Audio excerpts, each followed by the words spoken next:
All right, Kenman here, and today the Jack Wolf Knives pass around continues. I just got this box in the mail. Maybe I should have taken it out of here first. It's got a bunch of address information on the back, so it's tougher for me to get into. Try to keep all the innocent, because we're all innocent, right? Or are we all guilty?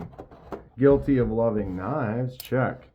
Okay, let me get in here, see if I can find a way to make this box go.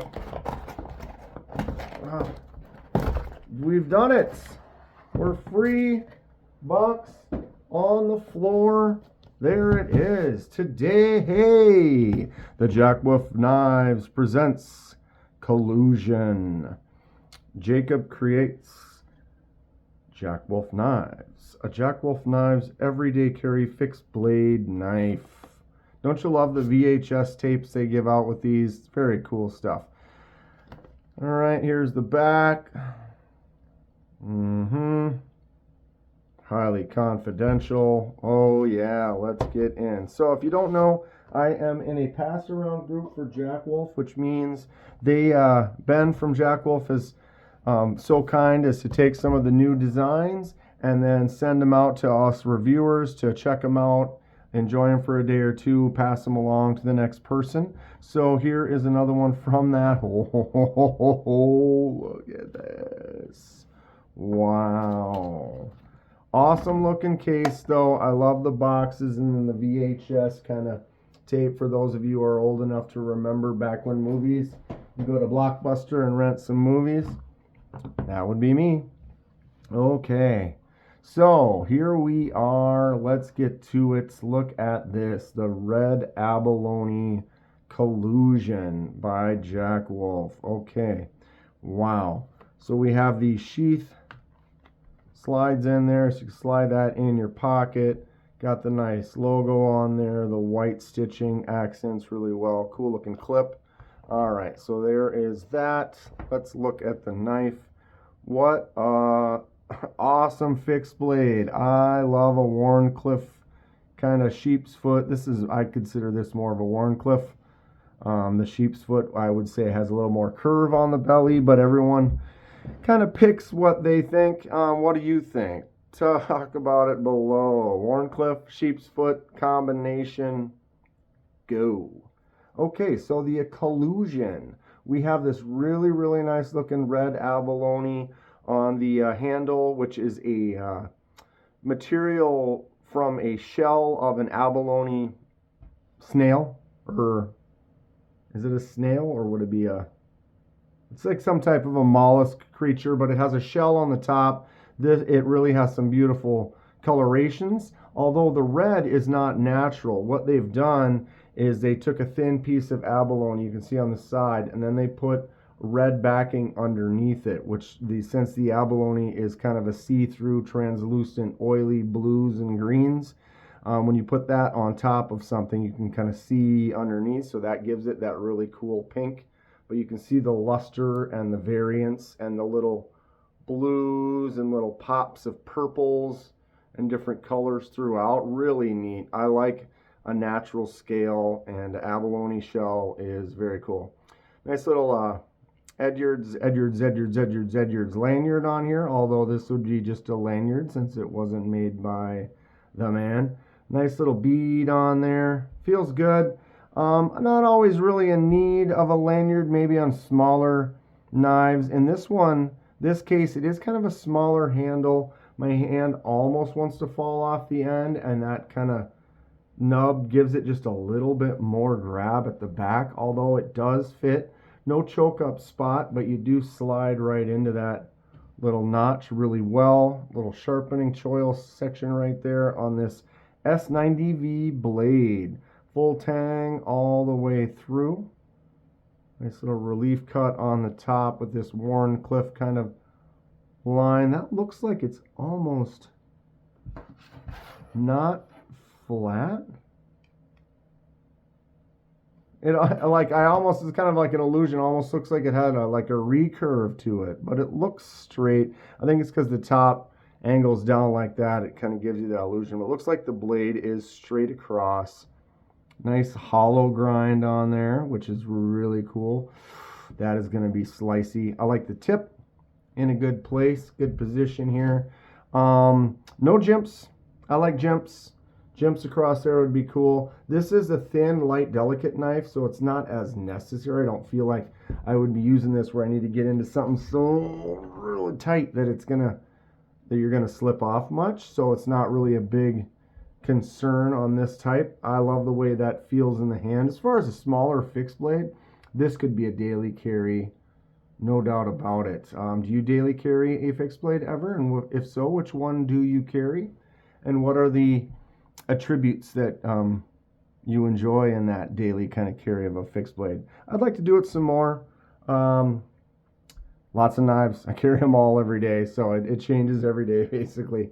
Okay, let's go. Fixed blade does not have a detent. It's solid. The blade's in the center. All the good stuff. Words. Couple of, what do those look like? T8s on there. Yep. So you got T8 on the hardware to remove those scales if you wanted to swap them out or clean it or anything like that. What do we think about the red abalone? Oh,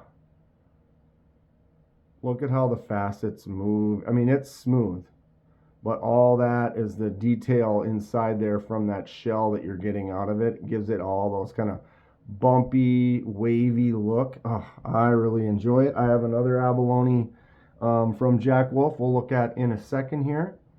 Okay, so let's measure it up.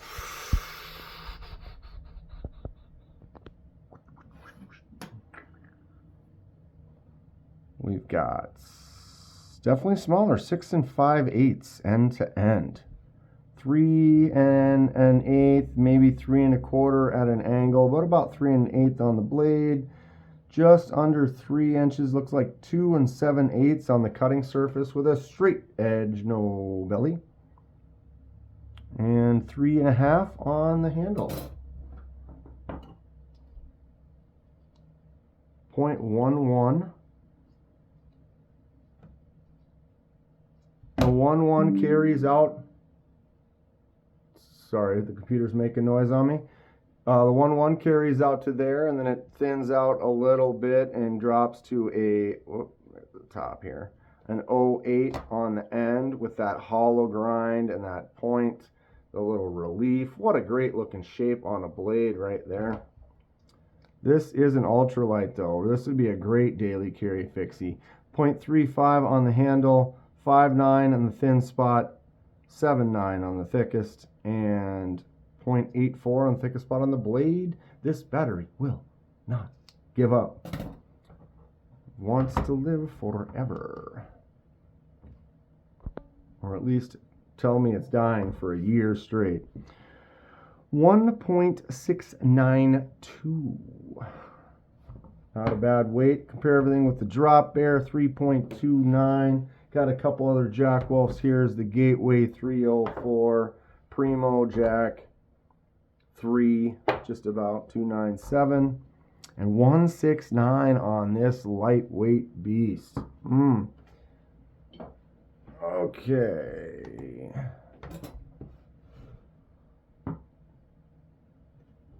So your Kaiser Drop Bear is your regular daily carry, not quite full size, pyrite bug out size, very common. Definitely a little bit longer on the handle, almost a ½ inch longer on the handle, but the blade is about the same length. Hardly any difference on the blade length there, obviously the shape. So this is the Primo Jack. Great knife. Looks like a slip joint, but it's got the action of a nice folder with the bolster lock on it. So same thing, blade's almost the same, maybe a little bit longer on the Primo, and the handle is about a ½ inch, 3/4 longer than that. The other newest folder from Jack Wolf is the Gateway. This one here has the standard abalone. So if you didn't put, actually it looks like they did put the blue colored back, might accent it, but that is more traditionally what an abalone shell is going to look like. If you go and see some somewhere, they're generally going to have this kind of a blue green kind of oiliness to them. I really enjoy it. So again, blade almost the same. Handle on the Gateway is like a 1/4 inch larger maybe. So the Gateway is their new gateway into the Jack Wolf world. A little more budget friendly version right here, but a really nice slip joint. These are super cool. Check one out, pick it up. But they are doing lots of stuff here. Jack Wolf getting into the fixed blades more and more. This one is an absolute win. Comes with this nice sheath. Would you fixed blade, or would you carry this fixed blade on a daily? Comment below. Let me know what you think about it. Real nice, awesome design. Thanks again to Ben for sending us these to review and enjoy for a little bit. Great guy. I've met him a couple times at some blade shows. And it's really nice to be able to check out some of the awesome things from Jack Wolf. Really good stuff. I wish I could, maybe I'm going to buy one of these. I'd like to test this out, use it a little bit more. Ooh, I can do a paper cut test. Almost forgot the paper cut test. Generally, though, since it's a pass around, we don't really use them or do anything that's going to change it. Keep it brand new, no sharpening or anything like that. But a couple cuts on a piece of paper will be all right, right? Woo! Not bad. Feels like it's got a little bit of, I mean, it's nice. Don't get me wrong. But I can feel it's not like super smooth going through. It could be touched up just a little bit. I'll give it about an 8, 8.5. Not bad cut at all. I did just review another one though that was like a 9.5 screamer, and you could just feel it well, you couldn't feel it. It just slid through the paper. This is great though. No shade on it whatsoever. I really enjoy the shape on style on this. I think this would be right up my alley for like a daily cut type of a carry for a fixed blade. What do you think? Jack Wolf. Stay sharp. We'll see you soon.